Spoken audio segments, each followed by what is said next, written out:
दुई ठाउँमा जाँदै नजानु गएपछि फर्किनुहुन्न। त्यो केटीको बाबुले प्लेट समाउन मात्रै जनता जाने हो। ज्ञानमाराहरू गए जनतामा गए टन्न खायो हो हिँड्यो। जनता जानै हुँदैन गएपछि दुलै नभित्रै फर्किनुहुन्न। मलाई जानै हुँदैन गइसकेपछि क्रियापुत्री घरभित्र नल्याइकन फर्किन हुँदैन। आएर नुहाउनु पर्छ नुन पनि छोड्नुपर्छ एक छाक।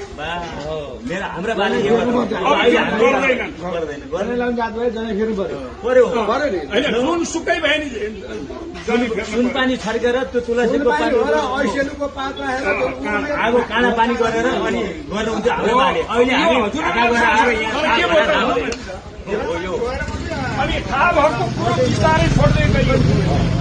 सुन्नुहोस् के भनेको छ, तीनटा चिजमा आनन्द लिनुहोस् रे। घरकी श्रीमती आनन्द लिनुहोस्, तपाईँको भाग्यमा भेटिएको सम्पत्ति आनन्द लिनुहोस्, अरूको लोभ नगर्नु।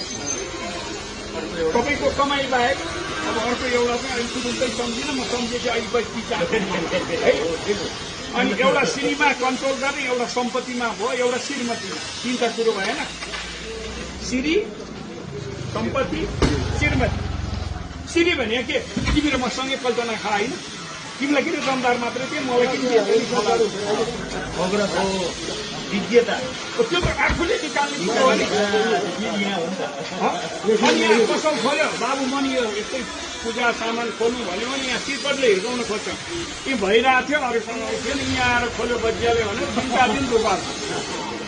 दुईटा भए त कम्पिटिसन हुन्छ नि। त्यहाँ कि त उसले ग्राहक यहाँ आउँछ नि खोल्नु, त्यहाँ पनि जान्छ नि।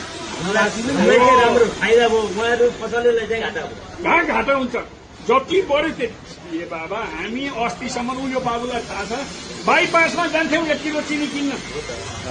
अहिले कुनैबाट टेलिफोन गरेर घर ल्याइदिने भयो, के नि बाबु।